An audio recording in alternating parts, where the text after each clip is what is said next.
Do we think there are Bucks fans that might need to issue some apologies to the Windies and the Shams for the things that they had been reporting that were probably mostly accurate all along? You sure about that? You sure about that? You sure about that?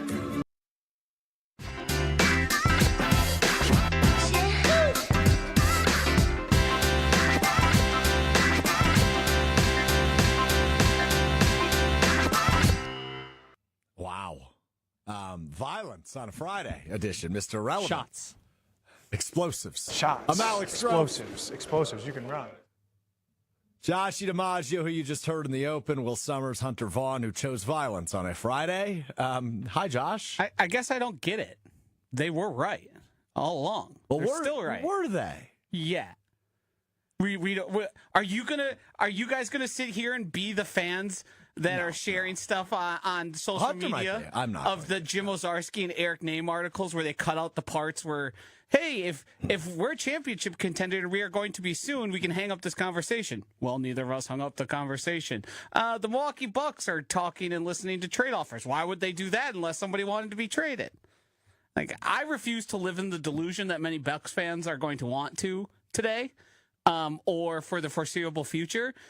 That to me is just being ignorant, being obtuse, and denying reality despite all the evidence being in your face. Now, also, I did ask, it was a question, do we need to or will we need to? I didn't say we need to. Hey, for the record, don't look at me. I didn't do this. There's a definitive claim. I didn't do this. Well, yeah, it's just in general the way everybody has been treating this. Yesterday I felt like I was living in a mass psychosis Because people are just ignoring the elephant in the room. Right? Yeah. Right. The Bucks said he's back. Yeah, so I guess that I'm a little bit confused on the whole situation. I thought that was a funny move by Hunter. Haha, jokes aside. Yeah. Giannis is back in Milwaukee, which to me is good news because it buys the Bucks a little bit of time. For right? now. It's something you and I have talked about at length for the last several weeks. Is if they get through the deadline, I think that's a good thing for the Bucks because they buy themselves some time. And even if it ends ultimately in divorce, I still think they get a massive package for him in the offseason because they're going to send him somewhere where he feels comfortable inking an extension. Right? Yeah. That's ultimately why the offseason makes a lot of sense too, and on top of why the trade deadline would make sense if a trade is what happens. I think we all said in the preceding moments it was most likely, and then I changed to it was most likely going to happen in the offseason, and then I changed to at the trade deadline just to be a contrarian because everyone agreeing is not as fun. Yeah. No, that's actually what you said verbatim. Here's where I get confused, though, Josh. It is Giannis at the trade deadline yesterday post the "I'm not bleeping leaving" clip from Wolf of Wall Street, which is funny, but the caption is actually what threw me off more. Yeah, it's very obvious what that is. Legends don't chase, they attract. And it kind of reminds me of the Aaron Rodgers quote. People come here to play with me? Exactly. Yeah. And Aaron Rodgers' kind of behavior, right? Will he, won't he, will he, won't he? Does he want to be here? Does he not want to be here?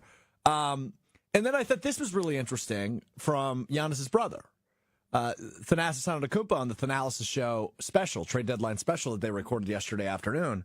Kind of talked about these reports in a really interesting way that we will dissect in just a moment. But I want you to hear it for yourself. This is from Thanasis Antetokounmpo on Thanalysis Show with Tony Cartagena. What happened to integrity? It's a great question. What happened to, let me ask Giannis what's actually happening. Right? If I hear one more time, his camp said, where is camp? Like, we literally don't talk to nobody. I don't understand this notion of his camp said. Is this an American thing? Is this like, oh, his people said? No, I think. And this other person said. So that's Thanasis saying he doesn't understand where the rumors are coming from. And I really liked the part at the end where he goes, and Josh, I think this is what that's what you're giggling at. Which, look, that family's awesome. TA's great. Giannis is great. We love what they've been able to do here in the city, and obviously, establish their lives in Milwaukee. But what are we doing here?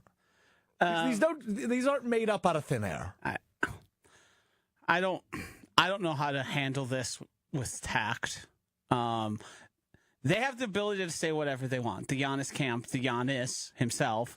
What Giannis is doing is very clearly just trying to curry favor and then to do exactly what he accomplished. He never asked to be traded. What is this all about? Shams and Windy all made it up. That's what that was. It's not truthful. Yeah. It's not what actually took place during the course of these past 2 weeks. None of that's true. I don't believe that all those teams and all those prospective offers were just made up of thin air and called to phones that weren't picked up in Milwaukee. Mm-hmm. I don't think that's true.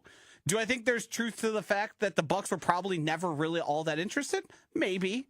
But they at least were entertaining it. They were at least were listening. That's not all untrue. So, like, you can break it down however you want, and Giannis has done a very good job of saying all the things fans want to say and then stopping just short of saying the trade request. He says all the things that imply a trade request, but never says it, so therefore people can go and say, this never happened, it didn't take place that way. We already have the caveat of him telling him his agent doesn't speak for him. His agent just speaks when he wants to. It all goes back to the rant I went on last week where I was just tired. Yeah. And I said, just tell us what you want. Right. And now, awfully curious, the first time Giannis has ever had anything to say about this is after the trade deadline, and he wasn't traded, and he's stuck here through the end of the season. It's not the only thing he had to say, because obviously he had the aforementioned pieces with Jim Owczarski and Eric Name. In controlled settings. But he could have shut down any trade stuff 3 days ago. And he didn't. It's really annoying that he won't do it. Or just pick a side.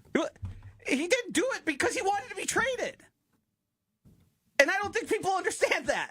I think I don't know if "want" is the right word, but yes, I mean we're nitpicking. Prefers. He elected, I think he was open to it. Right? He elected not to say that same exact. He could have done that tweet 7 days ago. Legends don't chase, they attract. And it would have sent the message, and we would all have to say, well, that seems like it's done. And the only way this could happen is the Bucks decide, oh, well, it's time for us to move on. Yeah. And that's the only way it would trade. Now, the interesting part for me is legends don't chase, they attract. Tells me he's committed long term. Right? That tells me in his mind, that's him saying, we're not doing this again in the offseason. I do think he made a folly there. Okay. Because I don't think that means he's going to be here long term. I don't think those two. I don't think his statements and the accuracy of that are mutually exclusive. That's the problem. Yes. Yes. Okay. So I'm saying in the way I'm reading it, yes, it's not incorrect. I don't think so, but I don't know if he necessarily meant it that way. And that's where the misstep comes in. Yes. That to me is where the mistake is, because people are going to be able to look back and point at that. We're just in this dance of he's not going to request a trade, but he's going to, behind the scenes, keep saying it, and it doesn't benefit the Bucks in any way to say that Giannis has requested a trade or Giannis would prefer to be traded. Mm-hmm. So we're just going to do this back and forth. Every side's going to get to believe what they want. The truth probably lies in the middle, where I'm sure not everything reported over the past 2 weeks is 100% accurate, nor do I think there have been no conversations or maybe no one said, I want to be traded, but they've made it very clear. It's abundantly clear that both sides were open to it. Yes. And that's where I get fed up with the fan reaction. Right. Of, well, Shams is an idiot, and all the other all the Shams other has made a responses. living off of these rumors, saying it 700 times, and then, like, that's why I'm fed up with it. Like, we're making a living off of just rumors. Is he not supposed to report it? Yeah. This insider stuff, though, is stupid. In lieu of what? Like, it's annoying. Like, okay, great. Well, that's too bad. That's what it takes when you have a superstar. That's superstar having. That's having a superstar who every time he goes out and there's opportunity to speak, he says something along the lines, I want to be here as long as we're competing for championships. Or I evaluate every single year what's going on. That leaves the opportunity for speculation. So if you're sick of it, be sick of Giannis too, because he feeds into it just as much as Shams does. This isn't a one-way street here, and I'm sick of pretending like it is because it's hurting people's feelings, because they're so emotionally attached to him. That's not the reality of what's happening. You have a superstar who wants to win really, really bad. And he doesn't care where the winning happens. He wants to win. That's it. Period. End of sentence. Yeah. If any other superstar did the exact same thing, the speculation would be oddly similar. It's not like Shams is treating it differently because it's Giannis and the Bucks. There is no equal to what we've experienced from Giannis over the course of the past 3-4 years. As much as I hate this, I mean, I think everything you're saying is correct. Yeah. And there's been this weird attitude from... It's woe is me, Wisconsin sports fans. Everyone's out to get us. Right, but yeah, exactly, right? Yeah. It's not the reality. Nobody wants a generational superstar in small old Milwaukee. Yeah. I don't think that's... Hang on. You know very well that if the NBA had their druthers, they would much rather see the superstars be in bigger markets. You cannot deny that part of it. Yeah, okay. I think what does that have to do with what we're talking about? No, because Strouf just Shai Gilgeous-Alexander's in Oklahoma City. Yeah. Yes, Are you and a they Thunder? would prefer. Hang on. No. Are you implying We're that not the going to NBA do is this. talking to You're Shams not and telling gonna him to start reporting erroneously stuff? Like, what is that? No. What does that mean? You guys are completely taking what I'm saying and completely ignoring it. I am not saying they are manufacturing anything. All I just said was that if the NBA had their choice, they would have all of their then what superstars. does that mean, Hunter? Okay, you said something. Right. Expand on it. That means nothing to me. Strouf just said, no, they don't want the superstars in the bigger markets. Yes, they do. They would prefer that all of the superstars are there. You just said it. I said there's a manufactured belief that the NBA is trying to push Giannis out of Milwaukee, and that's just not. It's not the case. Do you realize how good it was for the NBA that the Bucks won a championship? That brings new basketball fandom to a part of the United States that has not ever had that. Yeah, having superstars look in small at your markets. friends. How many of your friends became suddenly huge Bucks fans over the past 4 or 5 years? Right. I mean, all my friends are kind of at work, so they already pay attention to them. So didn't really change a whole lot for me. Huh? All of my friends are what? What? I don't. Okay. All of my friends kind of work at the stations where we already cared about the Bucks. Gotcha. I was like, what do you mean? They're at work. I thought you meant they were at their jobs. No, here at work. Gotcha. I understand. That makes more sense. I was going to say, what does Billy down at the car dealership can we mean? Anyway. So I guess I hear you, Hunter. I agree that if the NBA had their choice, of course they want everybody in LA, right? Yep. That's LeBron and they prefer LeBron wasn't in his 40s. Yeah, they wish LeBron was Bronny, right? They want him in LA the whole time, and they obviously prefer Bronny was good.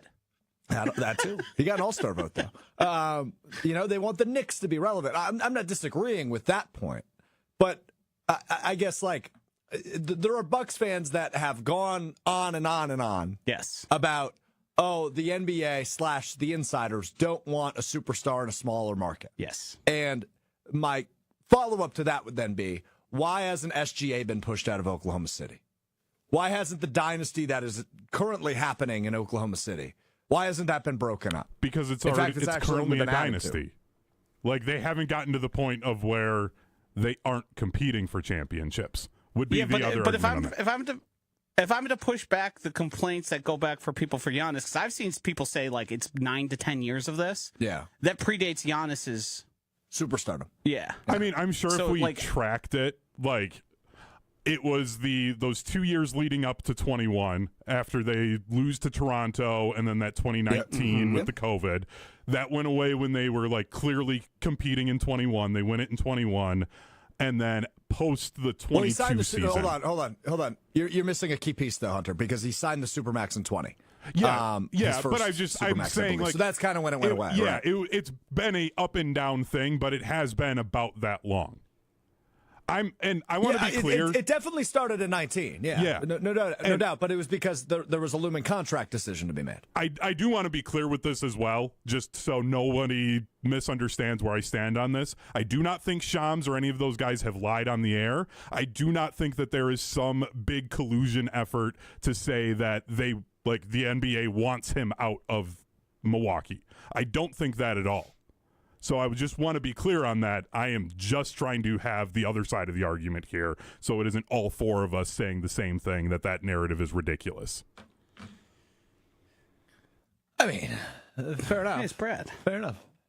Who invited him today? Yeah, who allows him to show up after he ditches us 2 weeks in a row? If you're going to be off the show, we will require a handwritten letter. Handwritten. 14 days in advance. Okay, an apology in there as well. What else is required? That's what's required right now. Oh, okay. Yeah, the apologies for right now. From the deepest areas of my heart, it saddens me that I missed this monumental show a couple weeks in a row. I'll But take a thank you, Diet Brandon. Coke, too. Take a Diet Coke? It's actually a good choice. Yeah. Why is it dark back there with Oh, so Josh? Yeah, I had a little eye snafu. 2 days ago, 2 mornings ago, I woke up and felt like I had something in my eye. It appears I might have scratched my eye in my sleep. Oh. So it felt like I had something in my eye for multiple days. Yet yesterday, I had light sensitivity. It's now since gone away, but I was just resting my eyes as much as I could for the day. That's scary. Yeah. I literally in the 3rd Street Market Hall saw a guy who had one of those blind walker things or whatever. I was just thinking to myself, man, it would be brutal to be blind. I've had only really 2 eye instances where it's like, man, we need these puppies. Yeah. I use this thing a lot. Of all the senses to lose, a sight would be one of the worst. That's a great question. It's eyesight by far. Yeah. It's the worst. It makes it's What about the taste? most difficult. Because we all went through it, I would Taste, imagine, in scent. COVID. If anybody had COVID, I did not lose I my lost taste my at taste all. and smell for a few weeks. That I was know horrible. people who I lost did it as for well. multiple years. The smell, I know several. Yeah, I'm working on that. Yeah, losing taste, very strange sensation. The other Very one that's strange. super dangerous and people have to make their lives specifically and design their lives around this is not having a sense of pain or the touch sensation. Yeah, touch. That's a subtle one. People can get themselves extremely burnt, or they hit their arm and they bleed, but it causes blood everywhere because they don't address wounds because they can't feel it. Yeah, for frozen limbs, frostbite, things like that. It's very dangerous. Another thing that was interesting from the scent one is smelling smoke. Things is like that. evolved. Smelling gas, right? Yes. There are things that literally put your life Natural gas they put the rotten egg smell in to say, heads up, something's going wrong. something's wrong. This conversation has evolved rather quickly. Wow, that Brad, was. where you at in Giannis?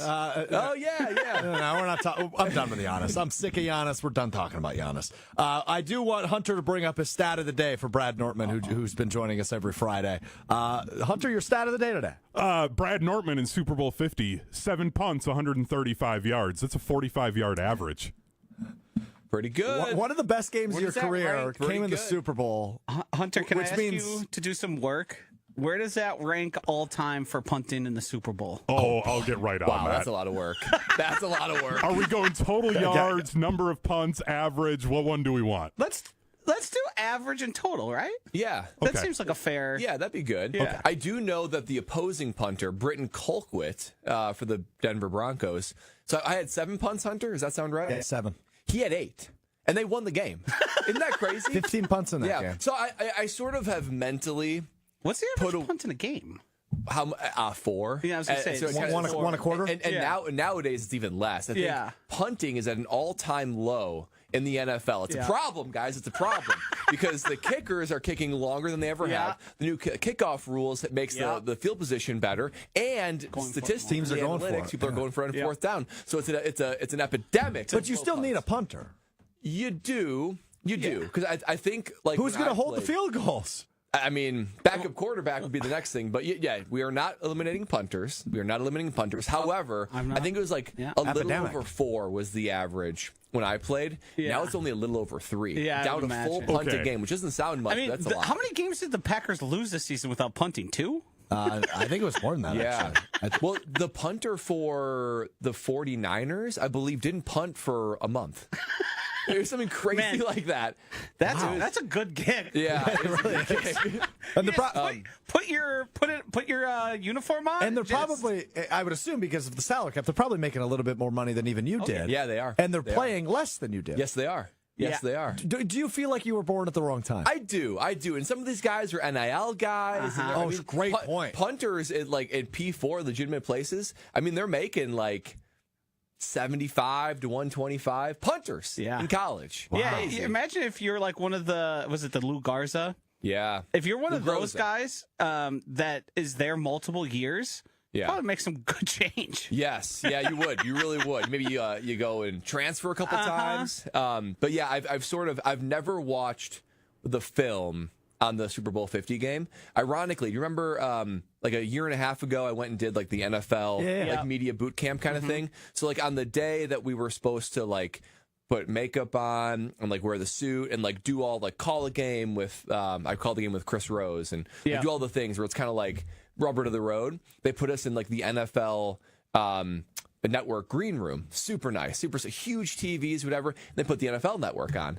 And of course, happened to be on replay with Super Bowl 50. In also at the boot camp was Chris Harris. He was a cornerback for the team for the Broncos that won the game. So he was really giving me a hard time. He's really good. Yeah. He was like, "How you feeling about watching this, Norman?" I was like, "Not good, pal." So I've never like watched it except for clips in the green room of that game. I can't bring myself to watch it. So it's been 10 years, right? I mean, this is obviously Super Bowl 60 coming up on Sunday. You're wearing your Super Bowl 50 sweatshirt. I am. That ironically was also in the San Francisco Bay Area. Yes. Yes. But so you don't think you'll ever watch it? I don't think I will. Is that the most heartbreaking loss of your career? Yeah. Yeah, it is. I mean, it's just it was so have to be Rose Bowls. Yeah. But those Hail Mary losses. When you're growing up, you're thinking, I'm doing this at the Super Bowl. Well, the other thing, though, is his final game in the NFL was an AFC Championship game. That was also heartbreaking, yes. Yeah. Sorry to bring it up. Yeah, the Super Bowl Anything is else one. you want to talk about? Pour some more salt in the wound. How's your childhood dog doing? Yeah.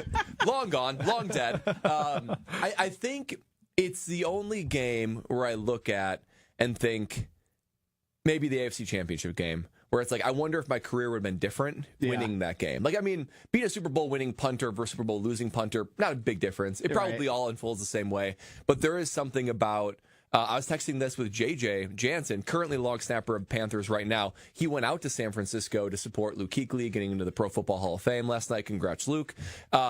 And he was like, it's weird going back out. He called it the scene of the crime. Yeah. Where he's just like, I've never watched the game. And we were just like texting a little bit about what could have been. Because I've said this before on the program, but I remember distinctly practicing at San Jose State, going back into the locker room and pardon the interruptions on. And they're going through their quick hitters. And they were debating that if the Panthers won, 15-1 team, I mean, we just rolled through the playoffs, would they be the second best team of all time? Behind the 72 Dolphins. And they're like, well, 85 Bears, whatever. But that's the kind of teams our team was being described as. Yeah.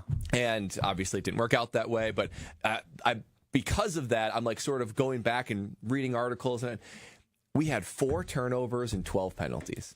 That's a bad game. So that's how. And 7 punts. And 7 punts. That's how the opposing punter can have 8. And Peyton Manning only have like 140 yards passing. And they go. Wow, you almost had as many yards as Peyton Manning. How about that? I think I had more. You had 135? Has there ever been a time where the losing punter had more? Now, that would be something. The losing punter had more punting yards than the winning quarterback. Think about the numbers you just tried to float out there. What? Brad Nortman punted 7 times. For 135 yards. Oh, it was 135? It was 315. He averaged, I had the two numbers flipped around. yards of punt. Oh, yeah. I was just looking at the graphic. Yeah, I had the 2 numbers flipped around. My bad. Sorry. That's all right.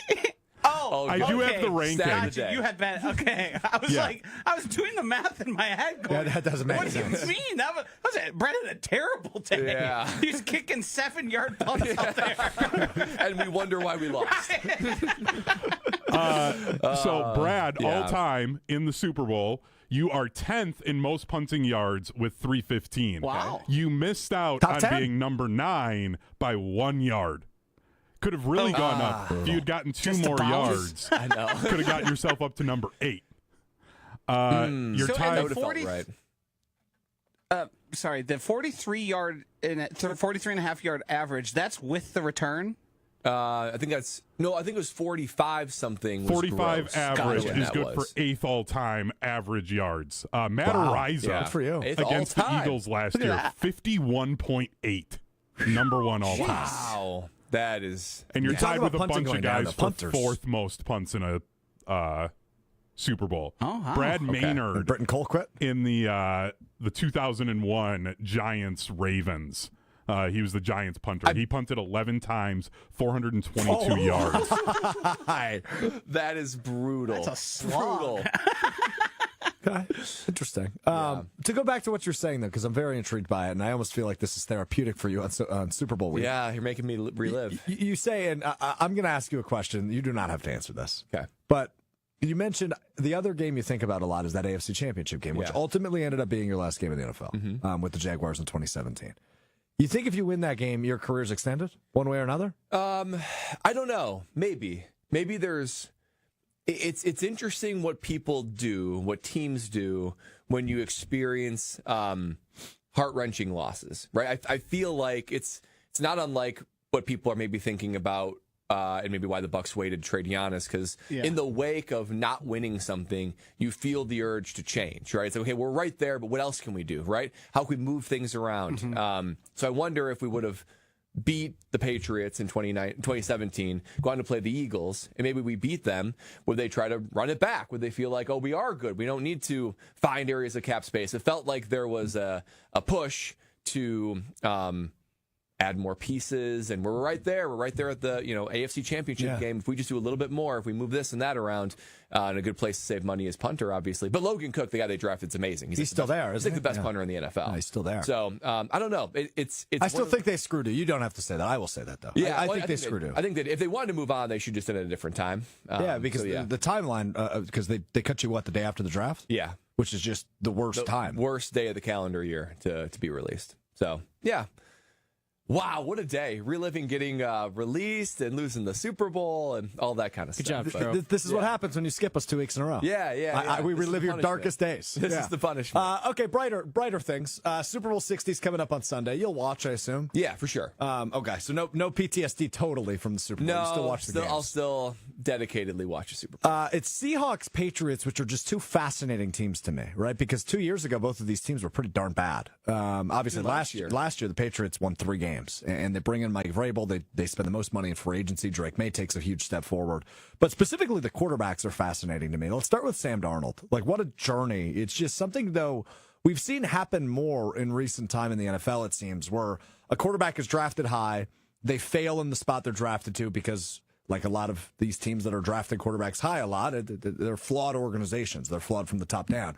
Darnold went to the Jets, flawed, bounced around the league, spent some time with Kevin O'Connell in Minnesota, lands in, obviously has a great year last year, becomes a free agent, signs big in Seattle, and just totally has rejuvenated his career over the course of the last 2 years. It seems like that's happening more and more in the league, which is fascinating to me. It does, and I feel like that wasn't the case even 10 years ago. I totally agree. I think he would have been labeled as a bust 10 years ago, 20 years ago, and then that's that. Like, he never gets a shot to be another quarterback. Right, Baker Mayfield's another good example of this. He is, yeah. Yep. So I wonder why that is. I think that there's a level of desperation to find a quarterback that works, and I think that if you can't find him in the draft, maybe you find a retread. I also think that offensive coaches have gotten a lot better. I think that Clint Kubiak for the Seahawks is really good. I think that Kevin O'Connell, obviously, from Minnesota is really good. He found himself with good coaches that allows him to play his best. And it makes me wonder about Jordan Love. Like, Jordan Love getting drafted to the Green Bay Packers, if he was drafted anywhere else, I don't think he has the career he has. I mean, maybe he ends up resurfacing later because his traits are off the charts. But to find the right environment with the right system, with the right coach, and allow you to grow. Because even if Sam Darnold would be drafted by, whatever, the Seahawks today, sure, I still don't think he is where he is. Like, I think it just takes a minute for the game to slow down. And not everybody is like Drake May, where it's year 2 and he's already second MVP voting. Right. So it's fascinating to see. It's a pretty cool story. I like these sort of resurrection stories of Sam Darnold and Baker Mayfield. It's just, you get humbled in a way that only the NFL can humble you. And to see them come out on the other side, it's just fun to see. Yeah, Geno Smith was the other name that came to mind, but he was awful this year. Yeah. But obviously when he wound up in Seattle, he had a couple really good years under Pete Carroll. Baker last season.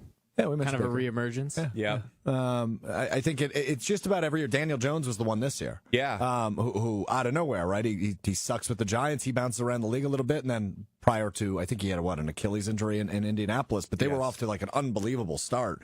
and he was in the MVP conversation prior to his injury. It seems every year we're getting one of those, which is and really interesting. You wonder who's next, Anthony Richardson, or there's plenty of guys that Malik Willis. How about that? Yeah. That's Justin the ultimate. Fields. Yep, Justin Fields. Where is he these days? He was with the Jets, and then he declined a Pro Bowl invite. I did see that. So crazy. Thanks to Shador. Power move. Thanks to Shador. Did we see the fella who decided to vote for Justin Herbert for MVP? Yeah, so I saw the reasoning. What was the reasoning? He had a decent point. It sucked. It sucks. I believe his name is Sam Monson. I think he's an Irish dude who covers the NFL. He used to work for PFF.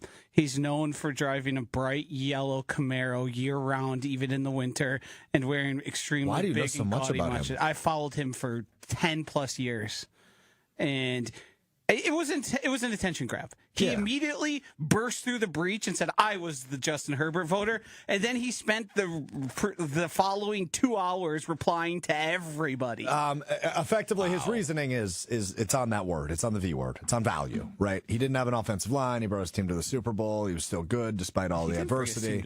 Or excuse me, the playoffs. I have the Super Bowl on the mind. I apologize. Yeah. Like statistically, he was like the 20th best quarterback this year. The Herbert vote was ridiculous. And to be real honest with you, I don't necessarily understand the Josh Allen first place votes. I thought he had a really good season. That just seemed like people who probably aren't paying that much attention that just vote for Josh Allen because he's Josh Allen. And Josh Allen is a terrific quarterback and still had a really good season. It's sort of like I don't think anybody is actually better than LeBron, so he's the MVP, like, during his prime. Like, yeah, if you're going to, like, do a redraft, like, who would you take first overall? Right, and it was LeBron for like 12 years. So Matt Stafford, 24 votes, Drake May, 23. Matt Stafford won by one first-place vote. It feels like it's a career accomplishment award. It sure is. It's very annoying the way it took place. I totally thought Drake May was deserving. The way all the media sort of at the same time started adding new rules to what an MVP is, like the strength of schedule and strength of opponents faced. Like, that was very bizarre to me when that's never been part of an MVP conversation. So they're using a air quotes, lighter schedule that the Patriots experienced. Yes, which was actually saying that the Rams NFC West is the best. Which is actually inaccurate when you go by like defensive EPA or defensive DVOA. They both played like 17. You think you're a nerd, man? You should listen to this guy once in a while. Big stats guy. I love that. But I think what May did is more impressive. Yes. Right. Yeah. Second year in the NFL. Yes. A worse team, in my opinion, than the Rams. Obviously, they're in the Super Bowl, so they have to be pretty good. But, first-year head coach and Vrabel. It's just a crazy turnaround. It's crazy. It's a crazy turnaround. And what he does with his legs. Less weapons. Stafford has so many weapons. I mean, what did Matthew Stafford have? Like 13 one-yard touchdown passes or something? Devontae Adams caught probably double digits. I mean, there was times they would get to the 1-yard line and they'd throw it to Devontae 3 times in a row. Yeah. Why do you do that? Because you're trying to pump up. I mean, Aaron Rodgers was famous for it. Yeah. You're trying to pump up your stats. And it works. And I mean, right, you also score touchdowns. If you throw 3, 50-50 balls to Devontae Adams, he's going to come up with one. It's not horribly statistically to run. The idea is basically it's Aaron Rodgers. He's not going to throw, or Matthew Stafford in this. They're not going to throw an interception. So the worst that happens is we end up 4th down from the 1-yard line and we figure out what we want to do. Okay, we got to get Brad out of here. So rapid fire real quick. Game winner. Seattle. Heads or tails in the coin toss? Heads. That's my guy. Gatorade color poured on the winning coach. You think it's going to be McDonald? Yellow. Interesting. Mostly we had yellow on our sidelines, so I don't know. Wow, is that consistent? Any stadium you go to? I think I think it's a team choice. Yeah, team preference. Team choice. I mean, I don't know who these teams are that are having purple. I never had purple on the sideline. Wow. It's weird we're talking about flavors as if they're colors. The purple flavor. I'm an orange famous guy. for Kool-Aid. I'm an orange. Orange. We had orange every once in a while too. Orange is good. That's an underrated Gatorade. Yeah. Do the players actually pick that, or does the training staff? I don't know who selects it. I never. You were never asked. asked. Yeah, I was never asked. But you want a flavor that's not dominant, right? Because you don't want to go over and have blue. I feel like blue's a little dominant. I feel like purple's dominant. Yeah, I don't want to then have to purple's the best. Feel purple on my mouth. It's for good 30 and not my minutes. favorite. I feel purple, not grape. Purple. Exactly. What about the cucumber lemon one? Cucumber lemon. Okay, we're done. It sounds like it's a top shelf. Last question. Do you know a single Bad Bunny song? No. Okay, that's what I figured. I think if I hear it, maybe I'll know it, but I don't. If you put a probably unlikely weapon to my head, I would not. Will you dance during the halftime show? Like, will you get off the couch and dance? No. Are you dancing?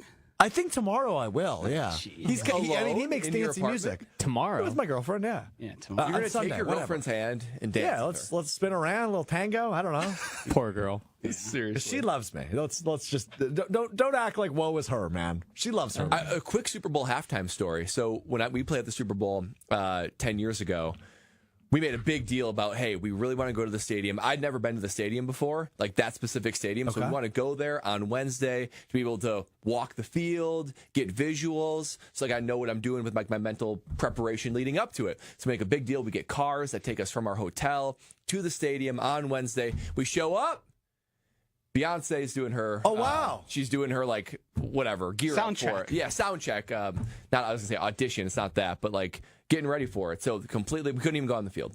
Beyonce, Did you hear it? We saw her from afar. Yeah, we heard her. We saw her from afar. We saw the dancing. All that kind of stuff. Now, did you catch any of her performance during the Super Bowl? No. You could hear, like, like you do every once in a while. Because it's Coldplay and Bruno Mars as well that dropped in. Wow. That's a heck of a halftime show. Yeah, so that was my one thing where I was like, I think that little speck over there is Beyonce because they didn't let us on the field. Wow. So how about that? I enjoyed that story. And then we walked away like, okay, well, thanks, Beyonce.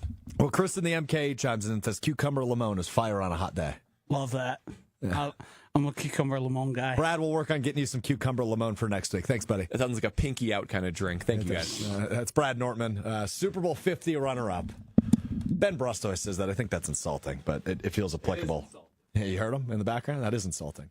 Feels applicable on a day like today, though, as we preview Super Bowl 60. By the way, 15 years ago today, Joshy, Super Bowl 45. Packers won the Super Bowl 15 years ago today. Where were you? What were you doing 15 years ago today? I was at my friend Eric's parents' house where we watched every game that season that year. Oh, so it was like a tradition thing. Uh-huh. How old were you 15 years ago? I don't know how old 23? you are. Okay, so how many beers did you have that night? A lot. Yeah. We drank a lot. And then we all went out after. Nice.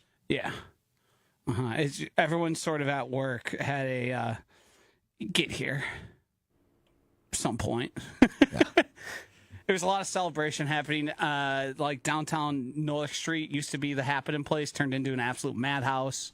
It was a big party. I went out with my parents. I went out with his parents, a bunch of our friends. We were out till the wee hours of the night with work bright and early. Yeah. There you go.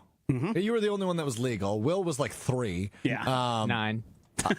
You were 9 in 2010? Oh, yeah, I guess so. Or 2011, I guess that was January of 2011. I was 12 when the Packers won the Super Bowl. Yeah, I'm 27. I guess I could just minus from my age. That would be easier. Subtract. Hunter, and were 4. you legal? No, this would You're have not been a my Packers freshman year at River Falls. So we, the swim team, we all went to the house that a bunch of the upperclassmen had, and I sat with the Vikings fans because being up in River Falls, it's a very split team, and we just stewed about the Packers winning a Super Bowl, and may or may not have a few drinks that was not legally allowed to have. I think you're past the statute of limitations. I know. You're all right. Making a joke. Yeah. I had a lot of highlights Drank that in night. college? That's unbelievable. Yeah. Who drinks in college? I Hunter? know, right? You're such a rebel. I was 12. I made a in Wrightstown, Wisconsin, where my dad lived at the time. I made a snow Lombardi trophy after the game.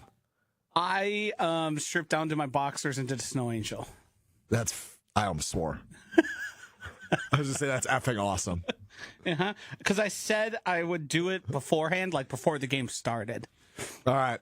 This is our preview, our version of a preview of Super Bowl 60. Will Sommers has gone ahead, and I actually don't exactly know. He kind of just said, give me the ball, and you fill in the rest. So Will Sommers is going to help us preview Super Bowl 60 all together. It is Seahawks Patriots coming up Sunday at 5:30 Central. Go ahead, Will. Let's start with the entrance to the stadium. Will Mac Hollins enter the stadium barefoot? Yes. It's minus 550 for yes. Really? No is plus 325. Yeah, he won't be wearing He's going to be doing something annoying. You know what? Hold on. Before you continue, you know what makes complete sense? Josh being a Mac Hollins hater. I've it makes had a complete sense. multi-year beef with Mac Hollins. He resembles Aaron Rodgers' habits way too much. He's way. Well, they've too gone much. on retreats together, haven't they? I don't know him. They share a lot of the same belief systems. I'll say that much. Makes sense. Hunter? I mean, yeah, he's not wearing shoes. Like, come on. There's going to be even more of a gimmick, by the way, too. It's not just going to be barefoot. He has some gimmick every time. Yeah, he was doing the Warriors thing, even though the side that he was talking about was the one who lost in the movie. Not that it's just. Yeah, that's why it's weird. I hate it when people do that with like movies, and that I'm on Josh's side with this. Like, did you not watch that movie? We could also point to the clip Giannis shared being foreshadowing for a bad decision. Yeah, that's correct. Yeah. Yep. That's a great point. I predict Mac Hollins is going to have, like, you ever seen the movie 300? He's going to do, like, a 300 entrance where he enters with, like, the cape. Have we going seen to battle. one of the That's most my popular prediction. movies in, like, the last 20 years? Okay. It's definitely not. I promise you it is.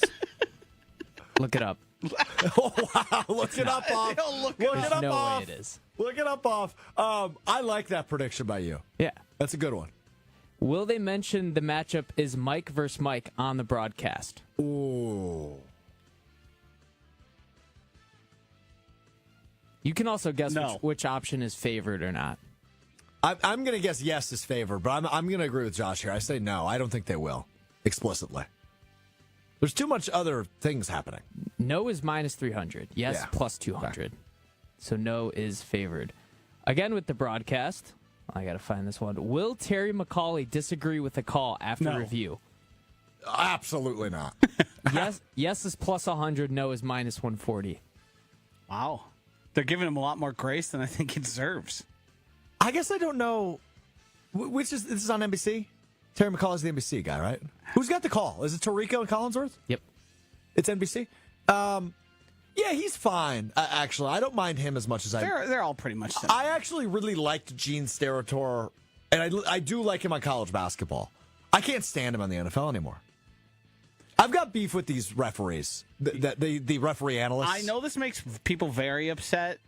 It doesn't, for whatever reason, trigger me in a similar way as small things typically do. Like, I just always thought, yeah, they're going to kind of follow the party line. Yeah. They have this job now because of what they did prior. Right. Hunter?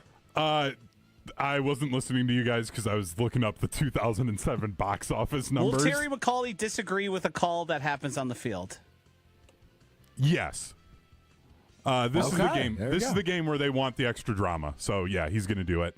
By the way, I actually don't hate that take. Not a bad all right, theory. 2007 box office. By Go the ahead. way, 300. This is the last 20 years. The top 100. It's 42.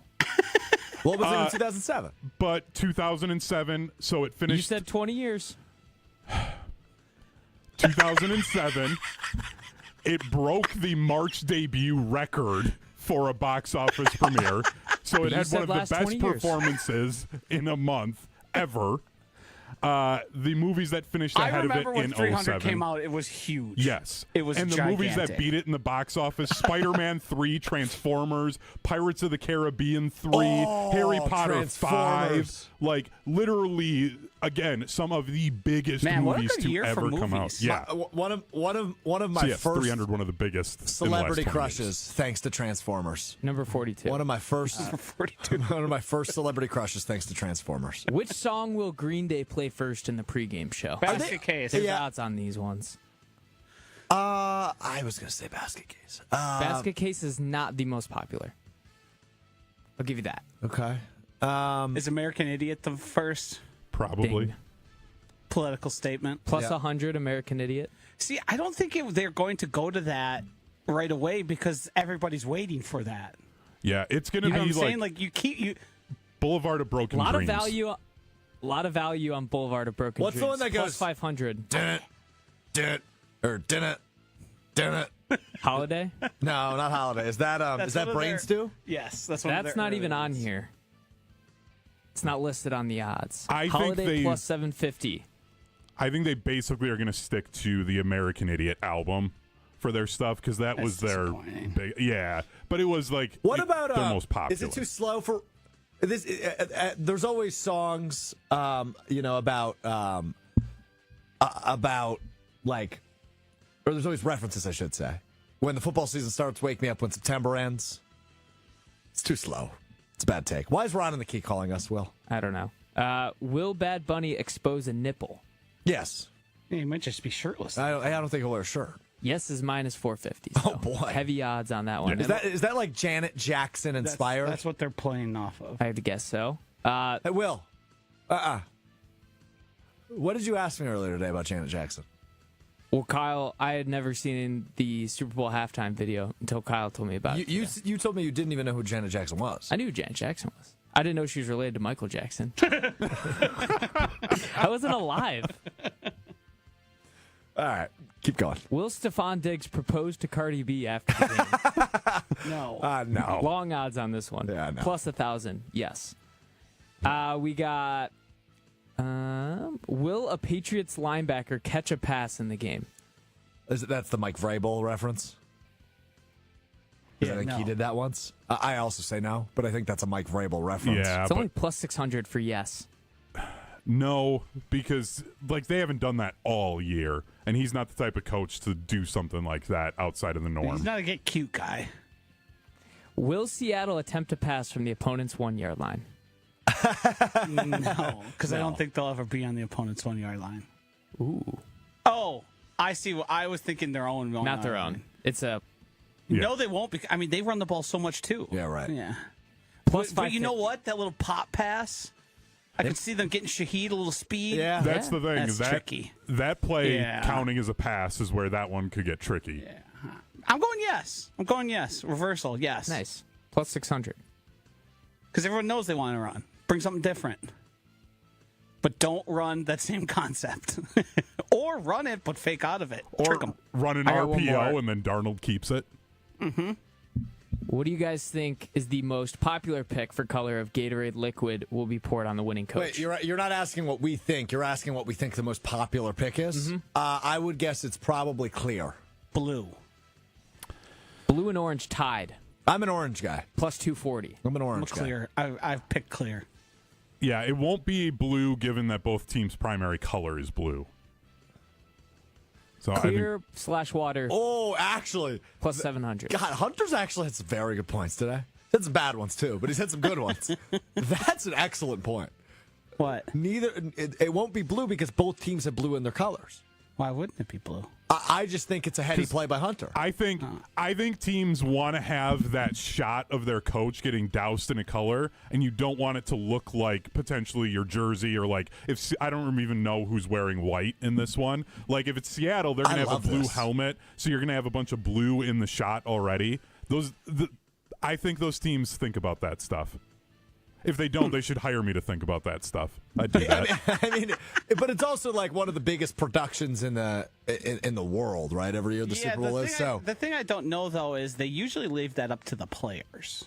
You don't think was always my understanding. You don't think there's anybody directing, going, "Hey, use this one, dump this one," or they may not even give them an option of the blue color though, and say they'll give them the illusion of choice. Come on, it's America, Josh. There's no real choices. If we were the team that won the Super Bowl, me and Will are the ones picking up the water jug to pour it on Josh, right? That would be the scenario. Seems most likely. Yeah. I don't know if you'd be able to carry your. And Hunter would just. That's rude. Hunter would be off to the side going, these kiddos and their shenanigans. These rascals. You'd be arguing with a wall about 300 being a top 20 movie. Jeez. He's hung up on that. That means that means you know I was right. It wasn't even in the top 40. Heads or tails? Tails. Never fails.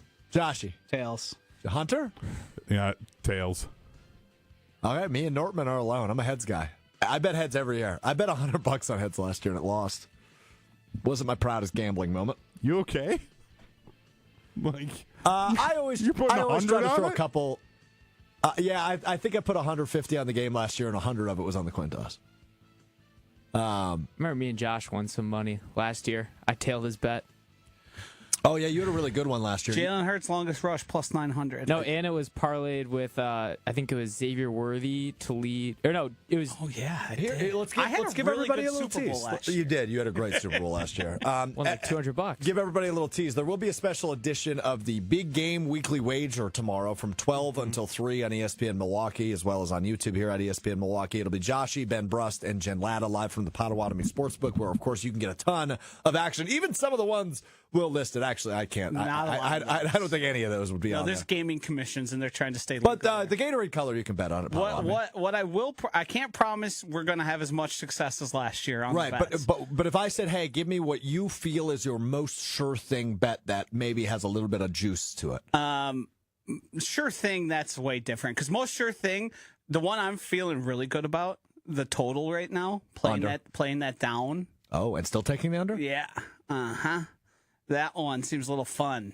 What is it, 45.5? I think it is, and I think if you go to 40, you're getting like plus 180.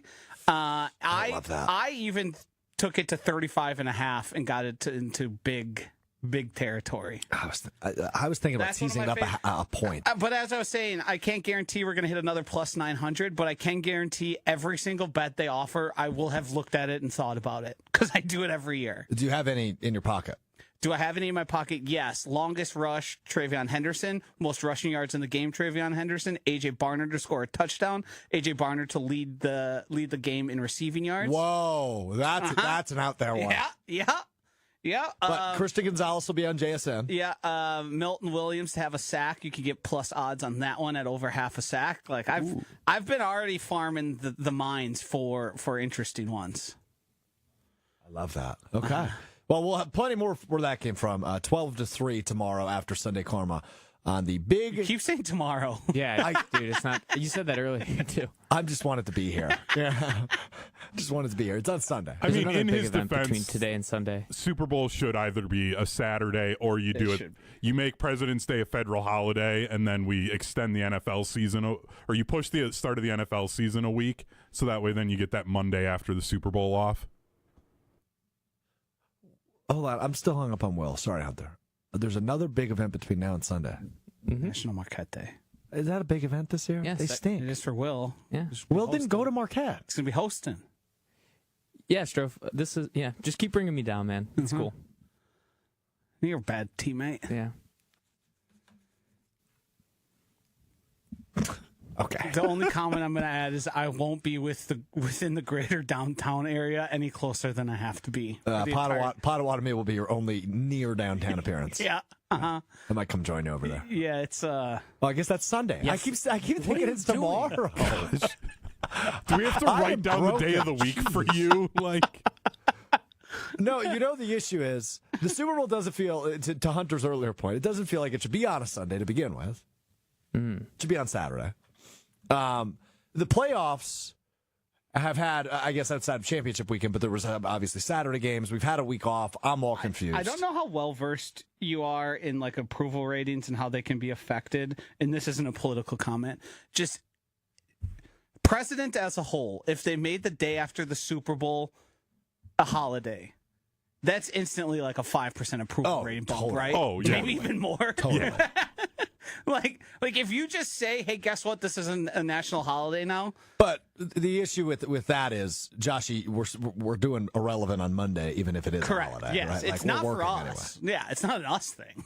But it's a greater good thing. Yes. We're unselfish, greater good Yeah, thing. not every policy we believe in has to benefit us directly. Well, you got the Seahawks? I want the Seahawks, and give me the points too. 4.5. Yeah, like that. Hunter? Jake Bobo anytime touchdown. That was spoiled in the NFC Championship game. Spoiled or a preview? I don't know if they could do double bobos. Great sentence. Double Bobos. We could do double bozos. I'm looking at too. wow. Air horn. Nah, you've been on my nerves today.